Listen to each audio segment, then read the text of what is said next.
Still got the same flame behind me from the Hate Me Now video. It's continual. Hey, yo, Eeze. Yo, what's the deal, fam? Welcome back to the TheEezeExperience. Today, Nas and HitBoy's King Disease 3, an album that dropped 2 years ago, but still has major replay value, will be the focus. King's Disease 3 was released as part of the duo's King's Disease trilogy, and KD3 continues to remind us why Nas has stayed on top of the game for decades. From versatile production to meaningful and evergreen lyrics, let's speak on what makes this album and Nas himself so timeless. So, if you're a Nas fan or a hip-hop head, hit the like button and subscribe button, and let's take the time to show some love for KD3. First, a quick recap for those who might need it. King's Disease 3 was produced entirely by HitBoy. And let's not forget co-production credits from Jesse Blum, Transport J, and C3. And it was released in November of 2022. It's the third installment in the King Disease series, a trilogy that has redefined Nas' sound in the modern era. This album didn't just live up to expectations, it raised the bar yet again. Musically, nearly 50 years old, 17 tracks, no features, a reminder that record sales aren't the barometer for quality albums. It's the music itself. Let's get into what makes this project special and why Nas still stands strong at this present moment. One of the standout elements of King Disease 3 is the production quality. The chemistry between he and HitBoy was confirmed. HitBoy managed to inspire Nas' delivery and approach to music, and infuse it with a new vibe that connects with today's listeners.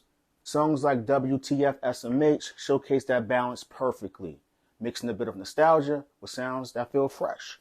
Now let's talk about lyrics. Tell me one thing this album doesn't offer. I'll wait. Nas always provides the listeners with top-tier writings. In KD3, Nas brings reflective wisdom with tracks like Once a Man, Twice a Child, exploring the cycles of life and aging. Live while you got the strip to, help you should tend to. Look, all of us ain't gonna get old. I hope this message hits you for real. Over time, these sort of self-examining writings have become an outlier in our beloved hip-hop. Simply put, Nas isn't afraid to speak on heavy topics like mortality, legacy, and self-reflection. You gotta love it. Nas's ability to not remain stuck in his ways, allowing a producer to be more than a beat maker while also being true to his values, was pivotal. And yet, he finds a way to balance the introspection with raw, unfiltered commentary on street life, triumphs, and resilience. He's not glorifying his past. He's sharing the wisdom that he's gained throughout the years on Earth. And the primary reason why most of you watching this video continue to press play on KD3. So you ask, why does King Disease 3 prove that Nas is still at the top of the game?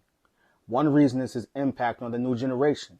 Today's artists look up to Nas not just for his longevity or Illmatic, but for his authenticity. He's a blueprint for staying true to yourself while adapting with the times. Even as hip-hop has shifted to new sounds and themes, Nas has shown he can still resonate with fans, both young and old, without the outlandish antics or morphing into a caricature seeking attention by any means necessary. Grown man-ish. Albums like King's Disease 3 serve as a reminder that hip-hop's roots are just as relevant today as they were in the 90s. Some of us have been supporters of the genre for multiple decades. And if that applies to you, you've witnessed firsthand that Nas continues to show up, share wisdom, feed the culture that fed him, while letting his actions remind us of who he is. So there you have it. 2 years after its release, King's Disease 3 still holds up as one of Nas' best projects. And roughly 30 years after the debut of Illmatic, KD3 has crept into some people's top 5 Nas projects ever.